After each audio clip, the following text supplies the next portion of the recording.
a harcmezők krónikái. Képzeld el, hogy 1241 tavaszán egy magyar faluban élsz. Egy idegen lovas tűnik fel váratlanul. Szakadt ruhában végigvágtat a település központján, közben hangosan kiabál. Jönnek a tatárok, meneküljetek! Aztán amilyen váratlanul jött, olyan gyorsan tovább is áll. A faluban gyorsan terjed az aggodalom. Néhányan sietősen pakolni kezdenek és elindulnak. De a többség még várakozik. Nem hagyhatnak itt mindent. Mi lesz akkor az állatokkal? Ráadásul most van itt a szántás és a vetés ideje is. Majd nem sokkal később megjelenik az apátúr embere is. Ugyanezt mondja. Keleten már égnek a falvak. Emberek, szedelőzködjetek gyorsan. Várban vagy a közeli kolostorba meneküljetek. De még mindig sokan haboznak. Az időseket sem tudják elvinni, nem hagyhatják itt magukra. Megint eltelik néhány óra. Aztán késő délután megjelenik néhány füstcsík is a horizonton. A távolban egy harang is megkondul. Az embereken kezd eluralkodni a pánik. Egyre többen indulnak el, aztán lassan a távolban a porfelhő elkezd növekedni. Most már azok is elkezdenek készülni, akik eddig maradni akartak. Többen futva indulnak el, letérve a földútról az erdő irányába. A porfelhő közben folyamatosan növekszik. Nem kérdés már, hogy hamarosan ideér. Talán majd tovább állnak, ahogy jöttek, reménykedik néhány maradni akaró. Bár számuk fokozatosan csökken, mert egyre többen döntenek a menekülés mellett. Mármintha a lódobogást és a kiáltozást is lehetne hallani. Aztán egyre erősödik a zaj is, amit a lovasok keltenek, míg nem megjelennek a falu szélén az első tatárok. Az embereket egyetlen döntés választotta el az élettől és a haláltól. A tatárok közeledtek, és mindenkinek döntenie kellett, menekülni, elrejtőzni vagy harcolni akar. De valójában kiknek volt esélyük a túlélésre a tatárjárás idején? A 13. század közepén az ország olyan pusztítással nézett szembe, amire eddig nem volt példa.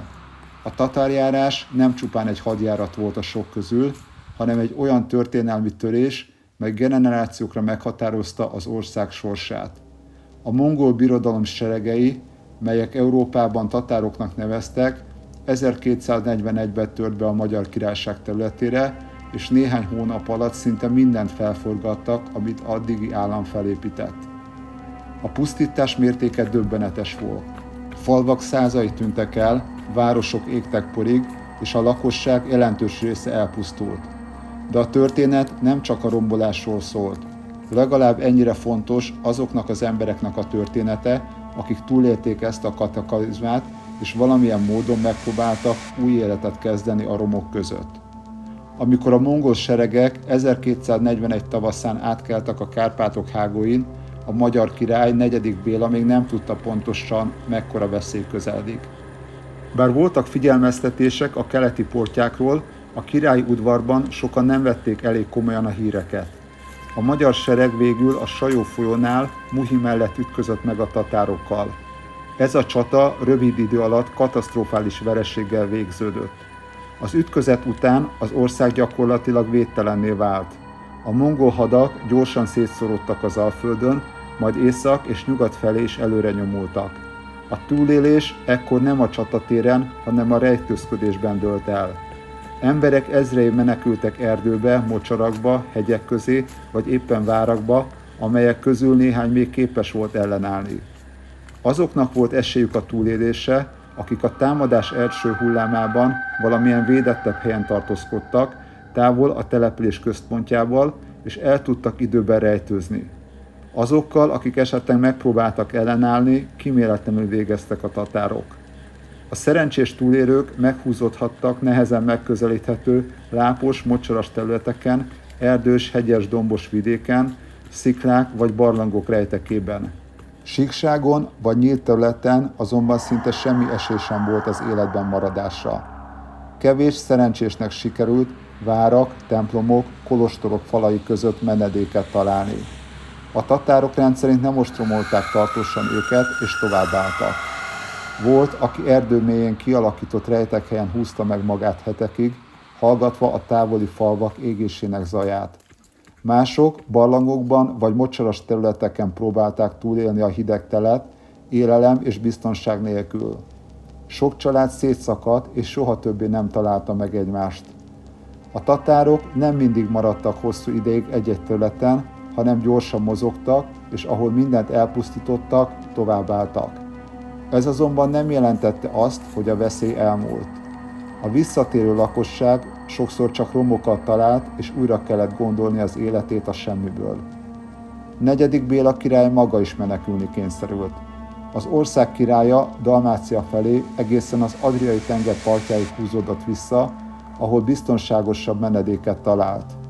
Ez a mozzanat különösen megrázó volt, hiszen ritkán fordult elő, hogy egy európai uralkodó ilyen mértékben elveszítse országa feletti kontrollt. A tatárjárás után azonban valami váratlan történt. A pusztítás után nem csak a vesztesség, hanem az újjáépítés időszaka is elérkezett.